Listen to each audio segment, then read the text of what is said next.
43 नामों का ऐलान कांग्रेस ने किया है। 6 राज्यों की 43 सीटें इसमें शामिल हैं, जिस पर अभी कांग्रेस ने अपने कैंडिडेट उतारे हैं। खासतौर पर यदि मध्य प्रदेश के संदर्भ में बात करें तो 10 सीटों पर कांग्रेस ने अपने प्रत्याशियों के नामों का ऐलान कर दिया है। तो ये बड़ी खबर इस वक्त की, जहां पर कांग्रेस ने दूसरी सूची जारी कर दी है। इस तरह कुल 82 नाम अब कांग्रेस के सामने आ गए हैं दूसरी लिस्ट जारी करने के बाद। पहली लिस्ट में 39, दूसरी में 43 और आईएनएच न्यूज की खबर पर एक बार फिर से मोहर लगी है। एक बार फिर से हम विश्वसनीयता के मापदंडों पर खरा उतरे हैं। जैसे हमने पहले ही जानकारी दी थी दर्शकों, आप सभी के साथ जानकारी साझा की थी कि वो कौन कौन नाम होंगे जो कि शामिल होंगे इस दूसरी लिस्ट में, और ठीक सही वैसे ही सटीक सूची एक बार फिर से विश्वसनीयता की इस खबर के साथ मोहर लगा रही है कि हम एक बार फिर से अपने दर्शकों के विश्वास पर खरे उतरे हैं। तो ये बड़ी खबर इस वक्त की, और 10 कैंडिडेट्स के नामों का ऐलान किया है कांग्रेस ने आज जो मध्य प्रदेश के संदर्भ में सूची जारी की है। भिंड की बात कर लेते हैं। फूल सिंह बरैया को मौका दिया है कांग्रेस ने यहां से। सतना से सिद्धार्थ सिंह कुशवाहा पर विश्वास जताया पार्टी ने। कमलेश्वर पटेल सीधी से चुनाव मैदान में होंगे कांग्रेस के टिकट पर। वहीं ओमकार सिंह मरकाम मंडला से चुनाव मैदान में है। और इसी बीच आपको बता दें, इस तरह कुल 10 नाम हैं जो कि अपनी दूसरी लिस्ट में शामिल किए हैं कांग्रेस ने। रुख कर लेते हैं प्रधान संपादक आईएनएच 24/7 हरिभूमि के डॉक्टर हिमांशु द्विवेदी जी का, जो कि हमारे साथ जुड़ गए हैं एक बार फिर। सर, एक बार फिर आईएनएच की सूची पर मोहर लगी है और मध्य प्रदेश के 10 कैंडिडेट 10 सीटों पर तय कर दिए हैं कांग्रेस ने।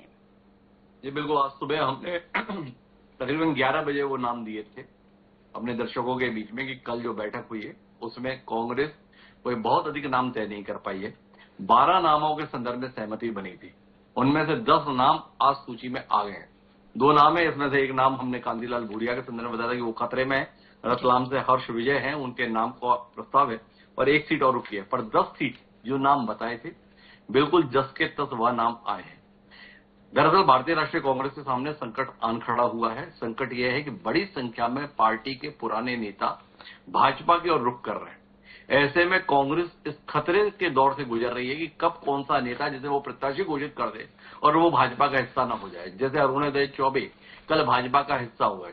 सागर के लिए तयशुदा नाम था सोनल जीवा, लेकिन उन्होंने चुनाव लड़ने के स्थान पर भाजपा की कश्ती में सवार होना उचित समझा और वह उस पर सवार हो गए। कांग्रेस को अभी 18 सीटों पर प्रत्याशी और देने हैं। कुल 29 सीटें हैं, पर एक सीट भारतीय राष्ट्रीय कांग्रेस ने समाजवादी पार्टी के लिए छोड़ दी है, जो खजुराहो है, जहां से भारतीय जनता पार्टी के प्रदेश अध्यक्ष वीडी शर्मा मैदान में है। तो 18 सीटों पर अभी भी कांग्रेस को फैसला लेना है और वो बड़े महत्वपूर्ण संसदीय क्षेत्र है।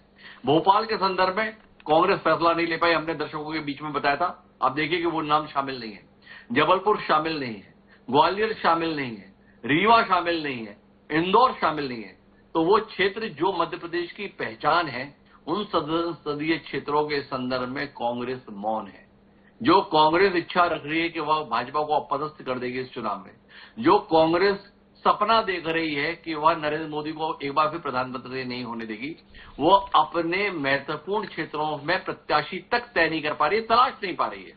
खतरा इस बात का पैदा हो गया है मध्य प्रदेश के संदर्भ में कि जो हालत उत्तर प्रदेश में कांग्रेस की हुई है, कहीं मध्य प्रदेश में उसी हालत को तो प्राप्त नहीं कर जाएगी कांग्रेस।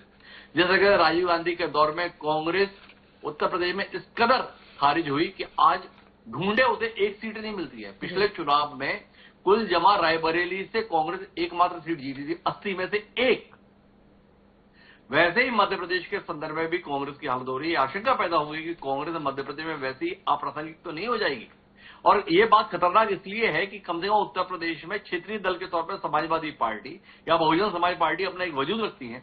मध्य प्रदेश में तो कोई और राजनीतिक दल भी ऐसा नहीं है जिसको हम किसी उम्मीद के साथ देख सकें। तो क्या विपक्ष विहीन प्रदेश बनने जा रहा है मध्य प्रदेश? ये खतरा पैदा हो गया।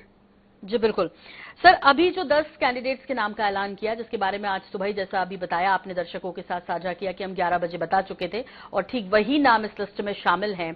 इनके बारे में थोड़ा विस्तार से समझना चाहेंगे, कितना मुकाबला दे पाएंगे बीजेपी के कैंडिडेट्स इन सीटों पर है? तो देखिए, नकुल नाथ है, छिंदवाड़ा के संदर्भ में वर्तमान सांसद है, तो एक गंभीर नाम है। हालांकि उनके संदर्भ में बीच में खबर उड़ी थी कि वो इस बार भाजपा के टिकट पर मैदान में आने की कोशिश में। अब भाजपा की टिकट मिली नहीं तो कांग्रेस की टिकट पर मैदान में है, तो उनका जो बीच में भाजपा के प्रति प्रेम उमड़ा था, कहीं जनता उस प्रेम के चलते विमुक्त न हो जाए, ये खतरा है। तो इसलिए छिंदवाड़ा भी खतरे में है। हालांकि अभी तक भाजपा ने वहां से प्रत्याशी घोषित नहीं किया है, तो भाजपा किसको उतारी ये देखना दिलचस्प होगा। लेकिन छिंदवाड़ा कमलनाथ के गढ़ के तौर पर पहचाना जाता है। पिछली बार बामुश्किल नकुलनाथ जीते थे 37,000 वोटों से, जहां पर लाख, 1.5 लाख, 2 लाख से जीता करते थे, वहां 37,000 से तब जीते थे जब कमलनाथ प्रदेश के मुख्यमंत्री थे। तो इसलिए नकुलनाथ के लिए बड़ी मुश्किल सीट है, पर यहां कांग्रेस अपने लिए उम्मीद करती है। दूसरा गंभीर नाम ओंकार सिंह मरकाम का है, जो मंडला से चुनाव लड़ रहे हैं। बड़ा नाम है, बड़ा आदिवासी चेहरा है, तो उनको हमें गंभीरता से लेना चाहिए। फग्गन सिंह कुलस्ते विधानसभा का चुनाव हारे, उन्हें एक बार फिर मैदान में उतारने का पार्टी ने फैसला लिया, तो वहां पर हम उम्मीद कर सकते हैं। सतना एक संसदीय क्षेत्र ऐसा है, सिद्धार्थ कुशवाहा जहां पे प्रत्याशी हैं, वर्तमान में विधायक हैं।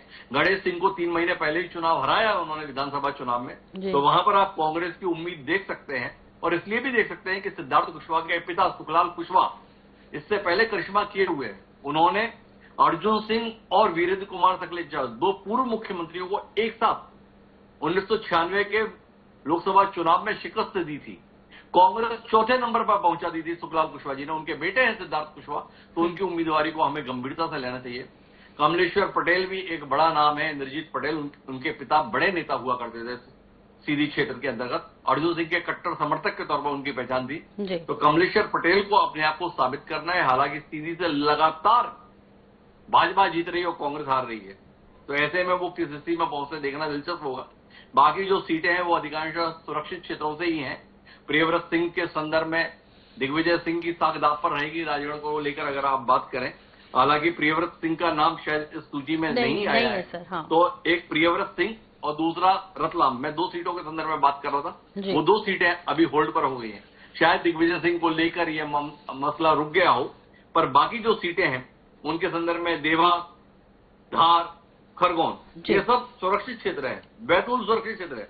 तो आप देखिए कि अधिकांश जो प्रत्याशी घोषित हुए हैं वो सुरक्षित क्षेत्रों से पार्टी घोषित कर पाई है, पर जो सामान्य वर्ग से जुड़े हुए इलाके हैं उनमें कांग्रेस को फैसले लेने में दिक्कत हो रही है। कांग्रेस की ये दिक्कत भविष्य को लेकर आशंका पैदा करती है।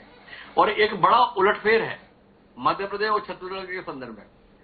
मध्य प्रदेश में आरक्षित जो सीटें हैं उन पर कांग्रेस फैसला ले रही है, और छत्तीसगढ़ में जो आरक्षित सीटें हैं उन्हें कांग्रेस होल्ड में किए हुए है। तो ये छत्तीसगढ़ और मध्य प्रदेश के संदर्भ में जबरदस्त विरोधाभास है। सामान्य वर्ग से ताल्लुक रखने वाली छत्तीसगढ़ की सीटों पर फैसला हो गया, पर आरक्षित क्षेत्र वाली सीटें जैसे कांकेर, बस्तर, सरगुजा, रायगढ़, इसके संदर्भ में कांग्रेस फैसला नहीं ले पाई। और मध्य प्रदेश के संदर्भ में तो हम पहले ही बता चुके हैं कि जो महत्वपूर्ण क्षेत्र है वहां पे पार्टी फैसला नहीं ले पाई। तो द्वंद्व की शिकार है कांग्रेस, ये हमें मानना चाहिए। जी बिल्कुल। सर, जिस तरह से पहली में 39, दूसरी में 43, ऐसा लग रहा है बड़ा फूंक फूंक कर और बड़े आराम से। हालांकि आपने पहले ही कहा कि यहाँ जो प्रत्याशी हैं उनके टोटे तो हो ही रहे हैं कांग्रेस में। क्या ये पूरा हालात जो है न सिर्फ मध्य प्रदेश, देश में भी देखने को मिल रहे हैं? ये फूंक फूंक कर नहीं है, ये मजबूरी के अंतर्गत चल रहे कदम है। कौन पार्टी के साथ रहेगा और कौन भाजपा का हिस्सा हो जाएगा, खतरा बड़ा है। अभियान बड़ा तेज चल रहा है भाजपा का। तो इसलिए आप पिछले कुछ दिनों के दौर को देखें ना, कई पुराने कांग्रेसी नए नए भाजपाई होने के लिए जिस कदर उतावले हैं, उसके चलते कांग्रेस के पास मजबूरी है। और अभी तो चुनाव आयोग ने कार्यक्रम भी घोषित नहीं किया, ये तो भाजपा ने हालत कर दी जिसके चलते ये कैंडिडेट घोषित हो रहे हैं। नहीं तो हम तो आदि किस बात के रहे हैं कि जब नामांकन का आखिरी दिन निकट होता है उससे 1 दिन या 2 दिन पहले दरअसल लिस्ट जारी होती थी। अभी तो चुनाव आयोग कार्यक्रम नहीं दिया, और देश के 2 महत्वपूर्ण राजनीतिक दल इतनी बड़ी संख्या में प्रत्याशी घोषित कर दिए। 195 की सूची भाजपा दे चुकी है, और कांग्रेस भी 39 और अब 43, तो तकरीबन 100 के आसपास तो पहुंची रही है ना। तो जब चुनाव आयोग अभी तक अपना कार्यक्रम नहीं दे पाया, ये नहीं बता पाया कि वो कब से चुनाव शुरू करेगा, ऐसे में ये दोनों राजनीतिक दल इतनी सूची दे दी, यही बड़ी बात है। तो हमें मानना चाहिए कि अभी थोड़ा और इंतजार करने में कोई बुराई नहीं है। ठीक है। और सर, अभी जैसे बची हुई 5 सीटें छत्तीसगढ़ की भी हैं और बाकी बची सीटें मध्य प्रदेश की भी, माफ कीजिए, तो इसके लिए इंतजार जारी है। लेकिन IANS 24/7 सबसे पहले अवगत कराएगा, वो सूची आपके सामने लेकर आएगा। फिलहाल सर बहुत बहुत धन्यवाद, बहुत शुक्रिया डिटेल के साथ ये जानकारी हमारे दर्शकों के साथ साझा करने के लिए। एक छोटे से ब्रेक का वक्त हो रहा है यहाँ पर, जल्द लौट रहे हैं, बने रहिए हमारे साथ।